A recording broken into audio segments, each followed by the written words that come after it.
Hi there, local citizens. Welcome back to the podcast that inspires a borderless mindset around manifesting a new world. I am your host, Florence Adu, coming to you from my last day of winter for 2026. Yeah.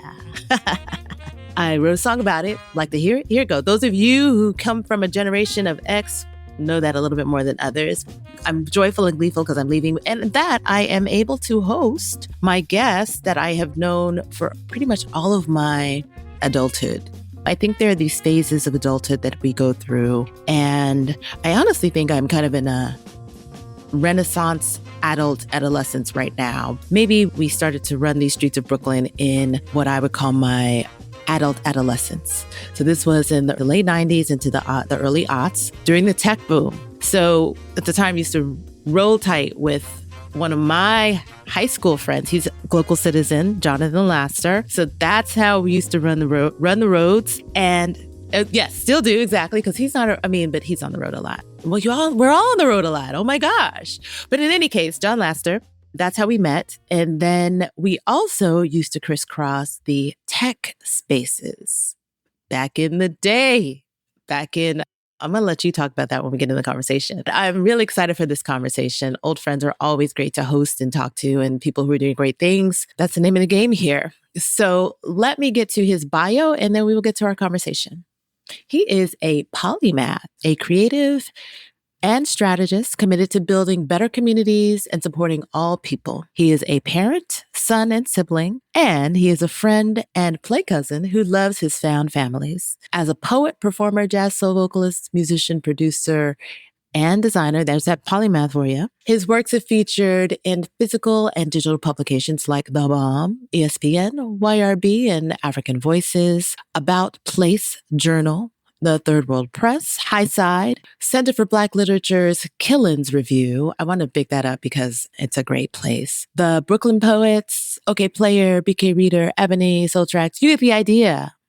He's been on the pages and on the screens. Touring has taken him to domestic and international venues. He's soon to be on the road again. As a curator, he continues building programs and projects that celebrate or provide for the communities he loves. He's coordinated and produced concerts, exhibits, conferences, and festivals. Every programming opportunity becomes a positive moment for vulnerable neighborhoods. And a love of the Black American communities that give him legacy and life is part of his drive. Tai Allen, welcome to the podcast. Hello, Ms. Adu. So glad to see you. It's the real Adu, not Sade Adu. This is the real Adu. Ah, thank you. But we love her too. So tell us, where are you from? Where are you local? And what is your craft? I'm born in Yonkers. I'm local in Brooklyn. And my craft is two parts. By day, I'm an artist, jazz singer, poet. And then by night, I am the advisor to left-leaning, radical left nonprofit heads and politicians. Interesting that you say that by day. That's your by night, just by the nature of... But they also can switch. Right. No, I get it. I appreciate that you are about the creative, because you are a creative. That's what leads first. And then this night, when you say by night, I feel like it's kind of like this stealth operation that is slowly making change. And that's kind of where we are right now. We can't expect, poof, it's all happened. It's this stealth thing. So Yonkers, Brooklyn, creative, and now advisory roles. So tell us, let's understand more about the creative. Where did that come from? How were you able to be that creative person? I have no idea, actually. Yes, you do. No, I don't. I'm serious. I have no idea. Really? I mean, I've just been doing it all my life. I have no idea. I'm assuming it's my parents. Because my mother's a singer and my father's a writer and playwright. My godfather was part of Flight Time. All right. So that's my assumption. I want you to go a little bit deeper because you just talked about your parents, and beyond Yonkers, you have a from that is a bit different. Oh, of course. Yeah. Panama and Jamaica. Okay. Yeah, Jamaicans with Panama is a whole other conversation. No, it's this conversation. It's local citizens. We want to know more. So where is your local in Panama or Jamaica? And Panama is Colón and Panama City. My brother is still there. Okay. And one of my brothers is buried there. My grandmother's buried there. Grandfather's buried there. And in Jamaica, it's St. Anne. We are the Maroons of the world. And St. Elizabeth, because we're also the Scottish of the world. So. Interesting. That's so much of Jamaica's story. Yeah. Well, my mother is American now. She's born in Virginia. And it's funny always saying this. My family story is the family of the roots in America. Palmers. Really? Yeah. Seriously. Yeah. She won't do it. So I'm going to say anyway. The museum wants my mother to come in because literally the Palmer family is in the museum 3 or 4 times. In the Smithsonian. Wow. My mother's in there. An ancestor is in there because of Reconstruction. The book is in there. And of course, the story of Kunta Kinte is in there. We're in there 3 or 4 times. Wow. She won't do it. What has she ever said why? Like, what is her? Oh, she hates that period of her life. So my mother is one of the kids from Brown First Board of Ed. Oh, all these gems.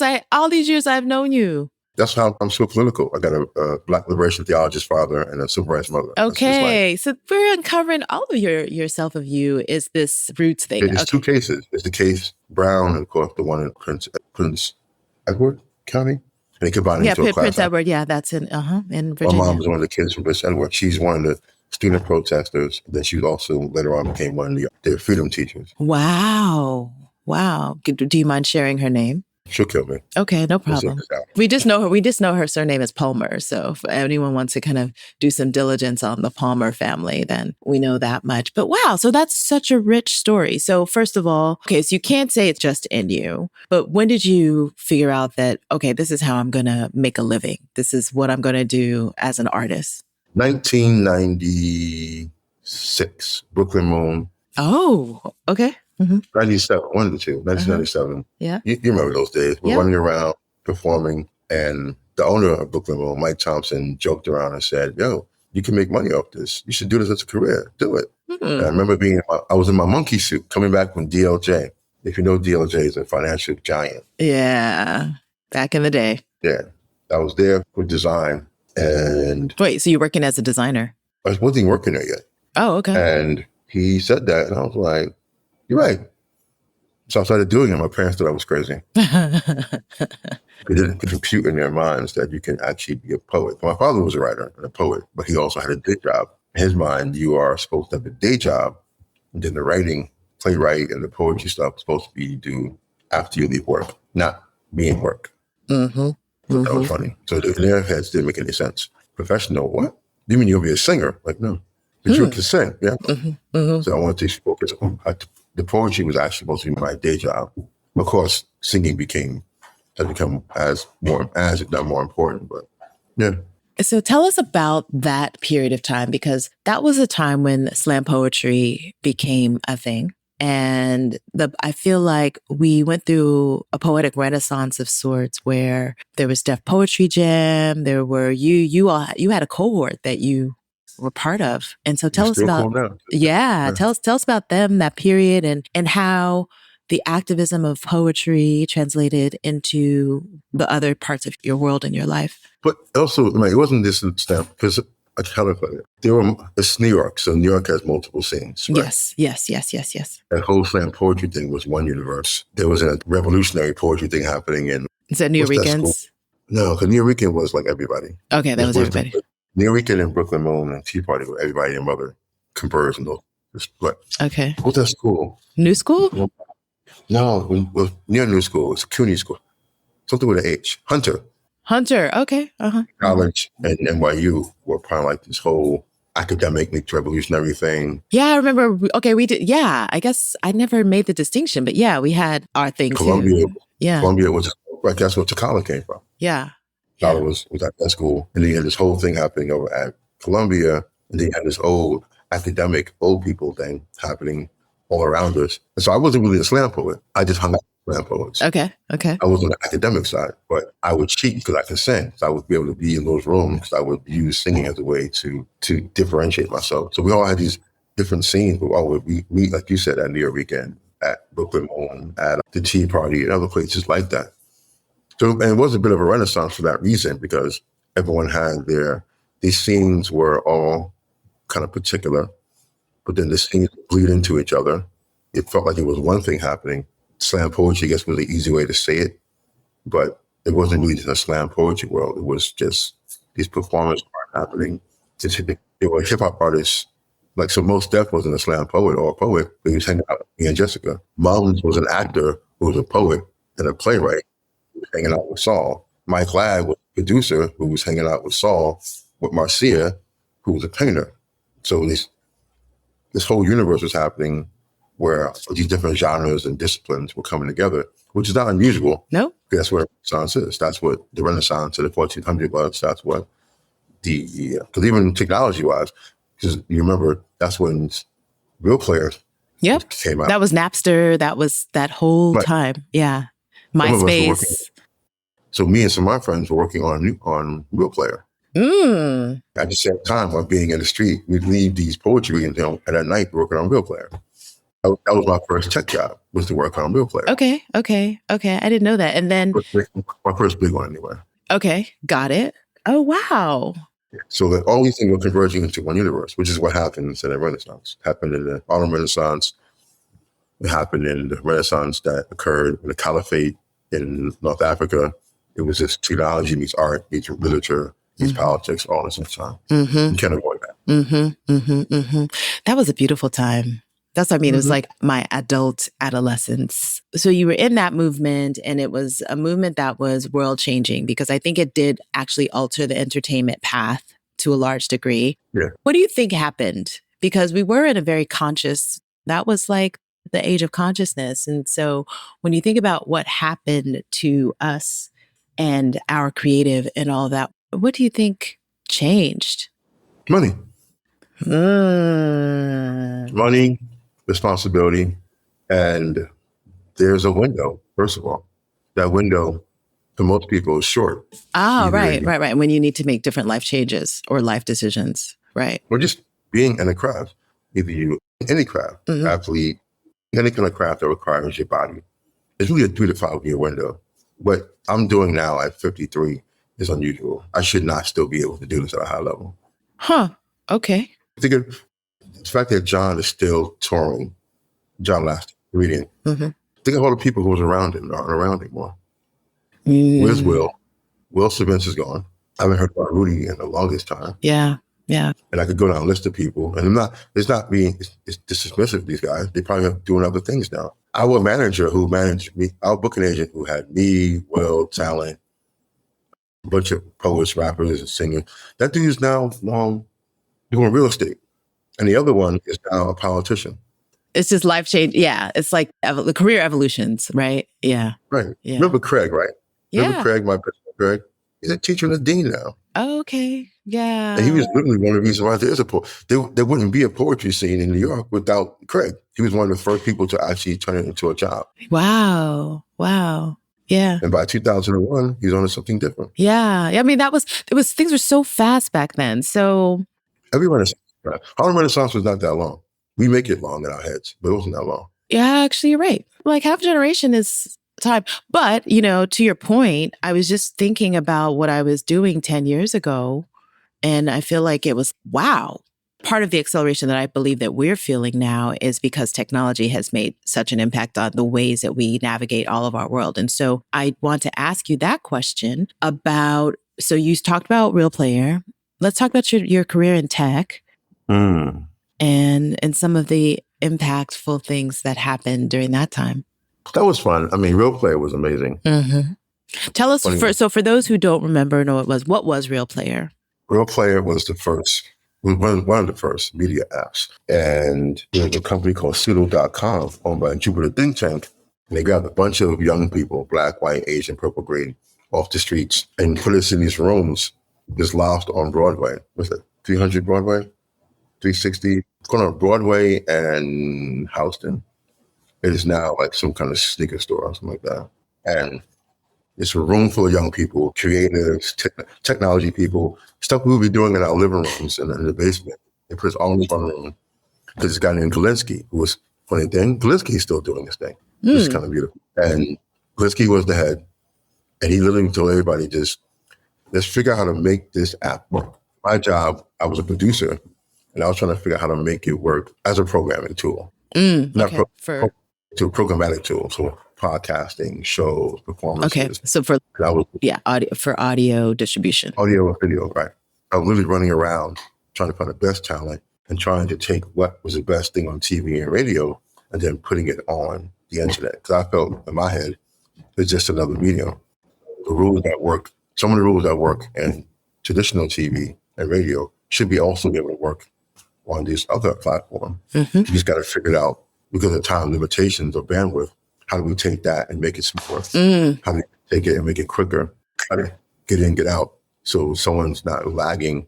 We're not lagging and the person doesn't feel lagged. Right. They're being a participant as a viewer or listener. It was fun. So I actually apply some of those things to my life now and my work now.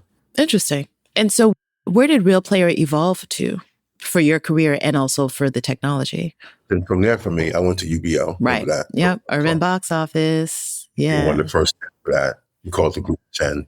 That was fun. That was great because I realized, though it didn't last, we were able to teach about 300 people how to use the internet. Right. And those 300 people are all over the world now. Some of them were running things. And they all say to me, even John having an app right now points directly to what we taught him at UBO. And would you say that was, had you been an organizer quietly in the scenes then? I was loud. I wasn't quiet. I've never been a quiet organizer. I've been a loud organizer since age 14. Okay. Yeah, there's nothing quiet about my organizing. Okay. I'm not subtle about it. I might be in the shadows, but I'm never quiet about it. Okay. So I never told people. That's what you mean by quiet? I didn't tell anybody. Yes, exactly. That's what I mean by quiet. Because yes. I wasn't quiet about organizing. I was quiet about politics. Got it. Right. Yeah. Because the work you were doing at UBO was organizing in a sense. But yes, you were quiet about politics. But I was also helping. I was also going to do other stuff in like union settlement, helping them out, doing stuff with organizing. Interesting. I was teaching. Yeah, I was working with the settlement houses. I was working with nonprofits. I've always done that. I've always been building community. Politics is different. I don't tell people about politics because I don't want people to ask me for shit. I can't help you, so don't ask me. But the people knew, I knew all the politicians, but I didn't tell them what I was doing. I don't want anyone to ask me for anything. Okay. That was that stealth. That's kind of what it's kind of embedded in your strategist ethic, right? Is this kind of stealth mover. And if you were to look at the organizers through time, particularly coming from the civil rights movement and some of the movements that you've been in, if you think about those that might have name recognition for many of us, and even if they don't, who were some of your mentors in the space of understanding how to organize and be effective? First, my dad, of course. Having a father who was easy. It's funny because tell us more. So I think we can probably look him up and understand more. Tell us more about your father. No, see, it's funny you can't. That's the part that's funny. Really? Yeah. I'll tell you that one on camera. Okay. Something's got to be done without. Without too much fanfare. Hunted. Yeah. So my dad told us about organizing, even though my mother was more famous at it. Oh, okay. Okay. But she kind of like, that was the world for that, and she moved on from it. My godmother, Jimmy Lynn, was a big time organizer. She worked for Kelly. She worked for the borough president. She literally was like, my father taught me basics. She taught me how to put it into power, how to work the politics, how to be. And then I have people like Abia Doom from Last Poets, who was my other godfather. So that was, he was him and Ray Baraka. They would show me how art meets. My father first, then to speak with some famous folks. And then because of my dad, I got to be in a room with all the time, just for lunch, Dr. Ben, Leonard Jeffries. They would just be chilling. I'm like, he's like, oh, we're going to go hang out with Dr. Ben today. I mean, there's those 10 books on the wall. Like, yeah, come on. And we'll be sitting there with him. We come out, we hang out, we drink, eat. They be yucking it up. And I'm like, okay, I'm just going to sit here and watch. Okay. Yeah, so I had the proper foundation on how to do this work. So there was direct information or just me observing and being in a room. Being in the stuff way easier because I saw it. I know it can be done because I saw the men in architecture were doing it. It makes a lot of sense. I want to get from Yonkers to Brooklyn. So why the where? How did you come to be living, working, and playing in Brooklyn? I'm Caribbean. Okay. Okay. And we get out with Pops. We go to Franklin Avenue. We go to Bronx. And also, I'm a ball player. So you travel. If you're a good ball player, you are in other parts of the city. Sure.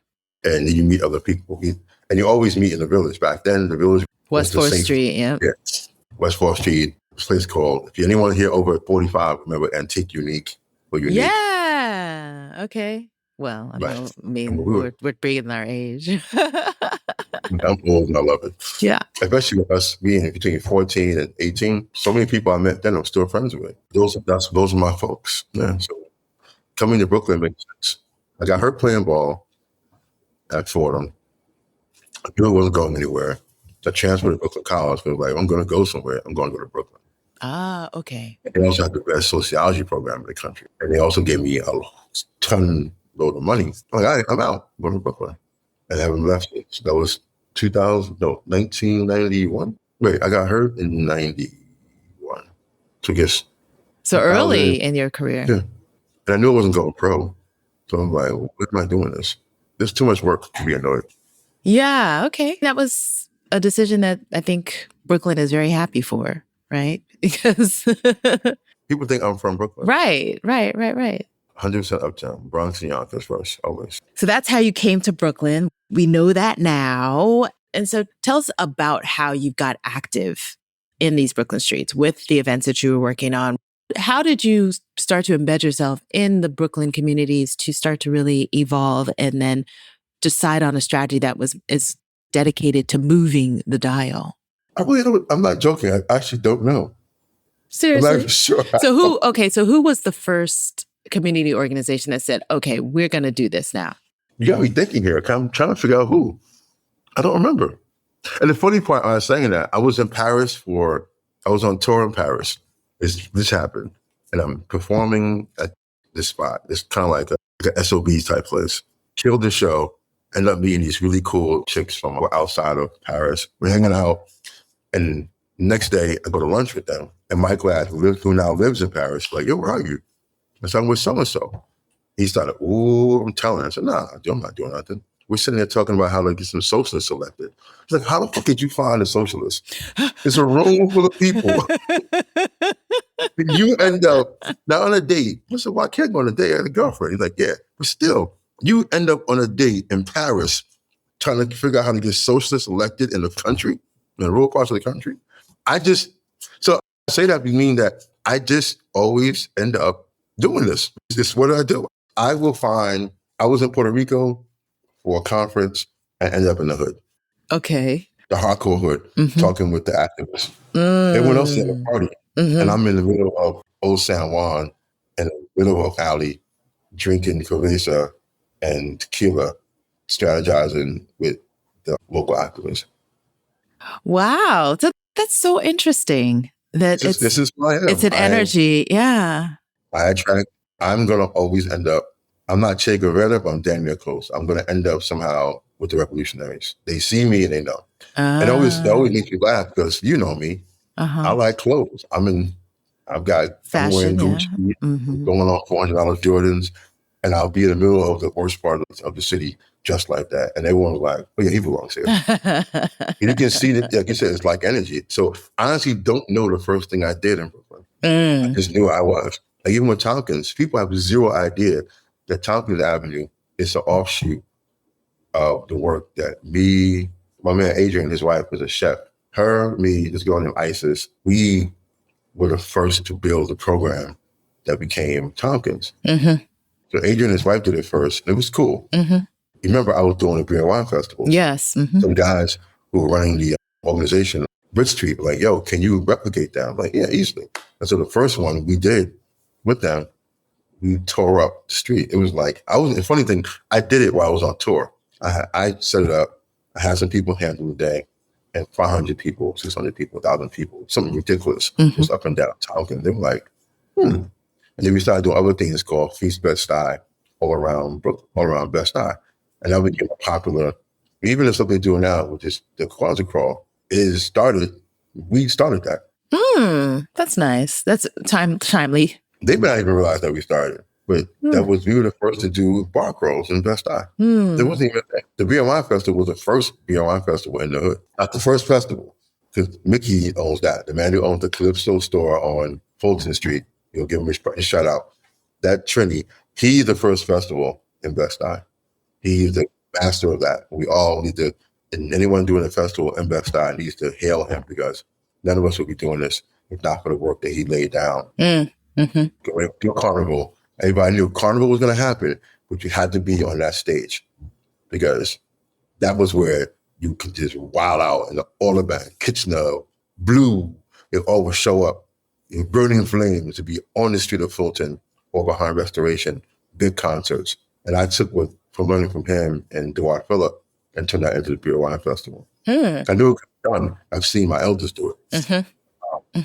Now, so I don't even know the first organization. I don't even know.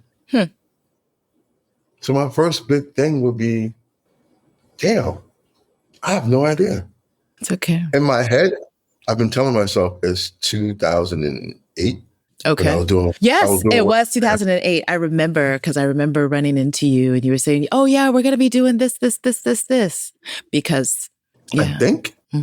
I know I was doing stuff before that. I was doing union settlement. I was working with leadership program. I was doing stuff in the Bronx. And I've been in Brooklyn doing things for years. I thought, you know what? I think I've been throwing parties for years anyway. Right. But no, it's not. I honestly, I don't know. I've just been doing it. Yeah. Yeah. Similar to like the magnets. The magnets got you similarly. That's my favorite. You want to kill me? You give me either apple pie or helping people. And I will show up to either one of those things. You say pie, apple pie, and maybe or some jerk chicken. Jerk chicken, apple pie, or helping people. We'll find my way there. It's funny. That's funny. All right. So let's get into a little bit more of the mechanics of being this strategist and organizer. And in terms of the workflow of how you find people or allow yourself to be tapped for these works, right? Because you don't want to work with everyone necessarily. And like you said, it seems to find you, but in terms of how you decide which ways that this movement is going to be effective globally, not just locally, but globally, tell us about the things that go into creating a successful candidate and a successful campaign, a successful platform. I think the first part is I have to work with someone. It's funny you say that. I don't really get hired. I pick who I want to work with. There's a rare, I don't have a resume. I don't interview for jobs. I often tell people, hey, I think this sounds messed up. Betsy, are you really in my time? I really believe that I'm the person that decides who I work with. You don't tell me I work with. Sure. And why I say it that way is that I need to know that morally we're in the same place. Principles are in the same place. Two different things. Morally, what's your grounding, and principles, how you see that envisioning. And then the other part is, can you work? There's some people right now who I really want to work with. And one of them, I don't think he understands the work that I'm trying to put him through. He wants to be something, but I'm going to require him to do a lot of freaking work. I've said for the longest time, people see Osei and they see the videos, they see all the stuff like that, they see all the fun things. If he were to tell them the amount of work that we put him through and how much he hated my guts, how many times I said no or fought with him, and they would be like, what? Yeah, you stressed him out. And you did. Okay. Tell us about him as a public servant and public figure. Who exactly? Because not everyone knows who. So Chio, right. I was going to say that too. Chio Say, city council member for Bed-Stuy, 36th district in New York City. He is clearly one of the most popular and probably influential socialists in New York City.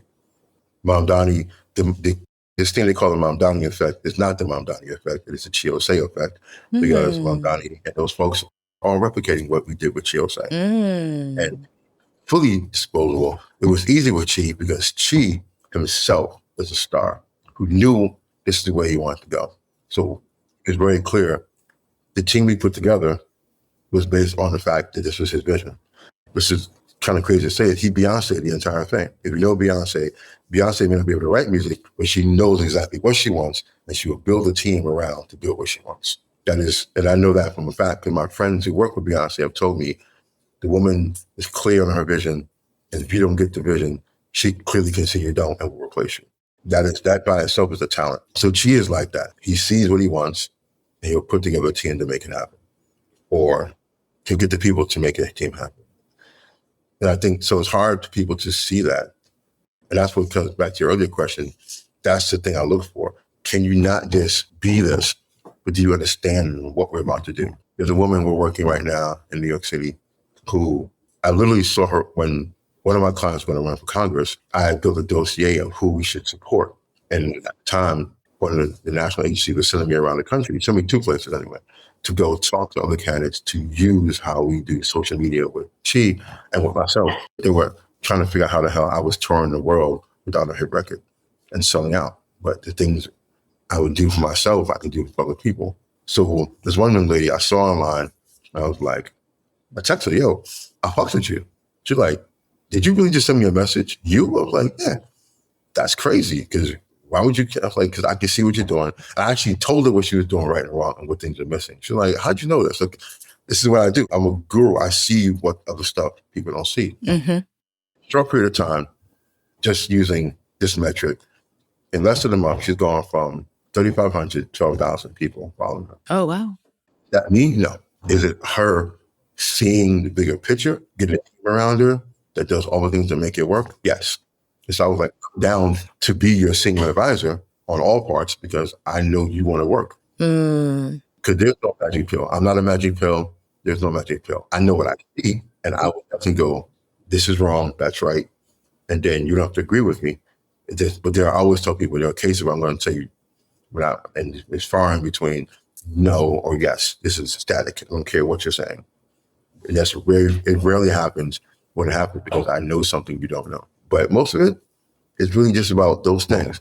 Were you morally, were your principles, do you have a work ethic? And of course, can you pay me? We all got to eat, right? I'm not cheap, but I've been known to be inexpensive if I love something. Okay. The race I did in Almont, they couldn't afford me. Mm-hmm. They paid my cell phone bills. But that woman was really committed. And to this day, I think she is my favorite client, the best client I ever had. And she's elected. Mm-hmm. Okay. Second term. Nice. We set her up for success. And she couldn't afford us at all. There's no way in the world she could afford us. But I 100% believe everything she did. So when you say us, it sounds like you have an operation. When you said about the social media and all those things, building this business around strategy and supporting candidates, what kind of skill sets and talent do you have at your fingertips to deploy for this organizing for success? I see things people don't. Mm-hmm. Okay. That's the first. But yes, but outside of you, because you have a team, I'm assuming. Right? No, I don't. Mm-mm. Really? Mm-mm. It's just you? Mm-hmm. But then you also then leverage their teams. So right. Okay. So you're leveraging their teams. So. And thanks for saying that. That's my other rule. You got to have people do the work because I'm not doing the work. Got it. Which makes more sense. That's capacity building. So you're also building their capacity within their organization. So you help them to continue to do what. That's why I want to fire somebody today. We'll keep that secret. It'll probably be done by the time this one airs. So they will say, oh, I should have known it was coming. I'm also a troll. So. All these words. So back to politics. And I don't want to beat this to death, but we're in a very, very, very challenging time globally. And so because you're committed to getting folks elected that seem to be moving the dial, it seems that you are committed to the institutions as they are here. No.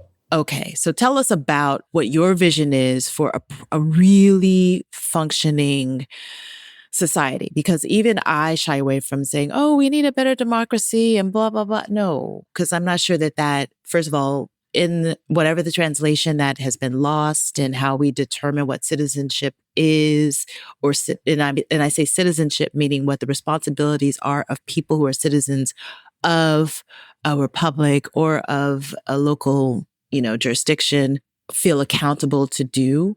I feel like there's just a lot of confusion. And so when you think about how we restructure societies and how we move and shake, operate together, what kind of ideas do you see that might, hold weight? So you're going to be mad at me. I really can't answer that question. Yeah, you can. I know you can. You couldn't. Yeah, I realized. I was like, I'm asking you a question that's going to get you fired from even doing the work. Like, how? But just tell me, what's your perfect world of organized government? What does it look like? And how do the people play into it? Because you've organized so many. How does it play into it? Okay. So it's funny because I don't think it's just about politics. It's also about organizing Yes. ourselves. Yeah, that's what I was getting at. This is how I'm going to skirt that. This is how I'm going to skirt that question. Okay. I don't think it's about organizing politics. Yes. It's about developing organizations that's sustainable. Okay. Nonprofits, to me, I think, are often run terribly. There are too many people in politics and in NGOs and CBOs, and to be clear with people, NGOs are non-governmental organizations, CBOs, community-based organizations, and politicians are politicians, but they all have the same problem. They don't know how to work for their money. Okay. They're all So they have a public good purpose. And so, okay. They get money, whether they do the job or not. Mm-hmm. The best politicians, the best CBOs and NGO folks are those that you can see that $1 or $1 million, they're out there with their sleeves rolled up. I remember there was this woman, I can't say her name either, but richer than Richie Rich. And I was at a gala and I'm watching this woman clear off the tables, put things away with some shoes I know cost about as much as a car. These weren't just some regular red bottoms. I know, I'm a clothes hoe. I know clothes. I know the dresses she's wearing with Versace. I know the shoes she's wearing with red bottoms. I know that watch is Audemars. On her there's about 40 grand on her body. And she was there working with the wait staff. Everyone else was in the room, eating, joking, and cackling up in a house that was worth about $7 million. It might have been her house. I should remember. No, it wasn't her house. It was Liz's house. It's Liz's house. And I said to Liz, who's that? Because at the time I was single too. And I don't date white.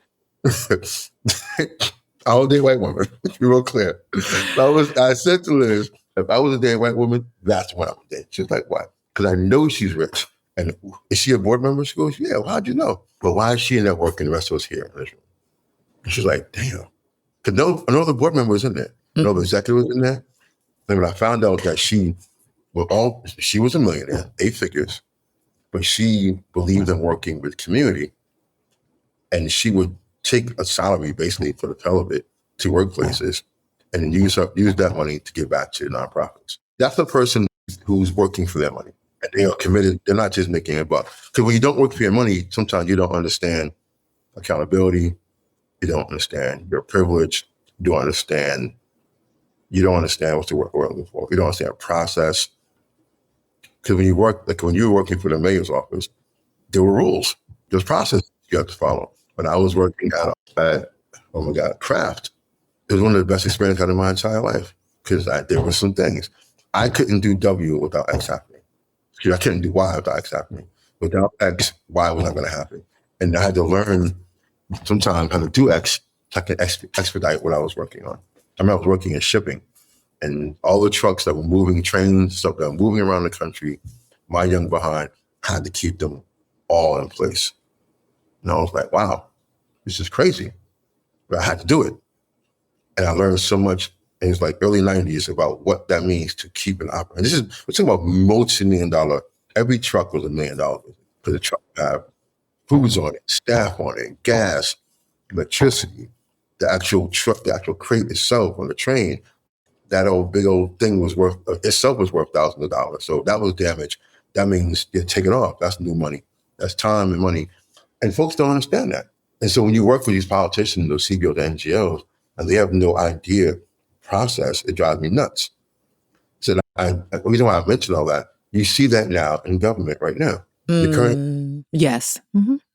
We lack an idea of process. Mm-hmm. Proper circumstance is what it is because it's process. Mm-hmm. That's why you joke around so much. Mm-hmm. It's often necessary for those people who don't have the patience. Patience is action. Patience is literally an action.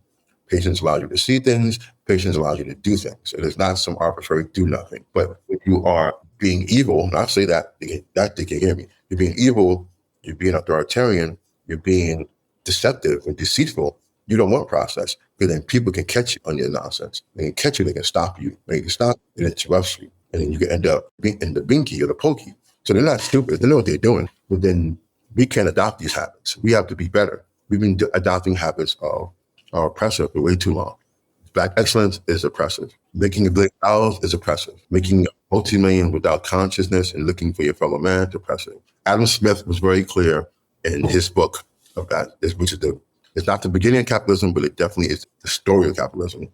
Your nation is defined not just about how much the rich have, but how the rich helps the other ones in the community come up. They're never going to catch you, but you're supposed to make sure they rise with you. You're not supposed to exploit those who are inside your borders.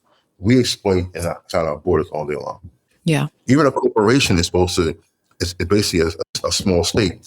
As it grows, your staff is supposed to grow with you. Not you grow at the top and the staff lingers behind and languishes. So this is not capitalism. This is just modern feudalism dressed up in ties and suits and hard bottom shoes. And nobody wants to. Mm-hmm. We exchange nobility for celebrity. We exchange aristocracy for techno and corporate greed. We exchange royalty for politicians. Sure. It's the same sense. But nobody wants to admit that we did. This is because then you have to admit you're not following your own forefathers. We'll be disgusted. If Thomas Jefferson was right now, he would be disgusted about what's going on. And I can't stand that racist. But he was right about certain things. And he was right about this. He understood he wanted an agrarian society because he saw this coming. He saw industrialization is taking us away from being the productive society that we could be. I don't know if we saw industrialization because it wasn't really that yet, because he died maybe 30, 40 years before that was even a thing. Yeah. Maybe he had a vision of what would be next. Right. He didn't understand agrarian culture. Okay. So obviously we're not that anymore. Yeah. But some of the principles still lie. You should not be exploiting your own. It's simple. There should be a baseline of existence. That's going to do it for part 1 of my conversation with Tai Allen. Be sure to join us next time where we continue our conversation with some 101, 411, and 911 of the local and global socioeconomic and political landscape that we all are facing in this wild, wild world of ours. As always, you can catch us Tuesdays with new episodes at localcitizenspod.com or wherever you get your podcasts. Please do like, share, subscribe, leave us a review. Check out the show notes. They're actually quite rich. Once again, there's so many different aspects of Tai's life and just what we're all facing that I think would be very interesting in the show notes. So have a look. And until next time, bye for now.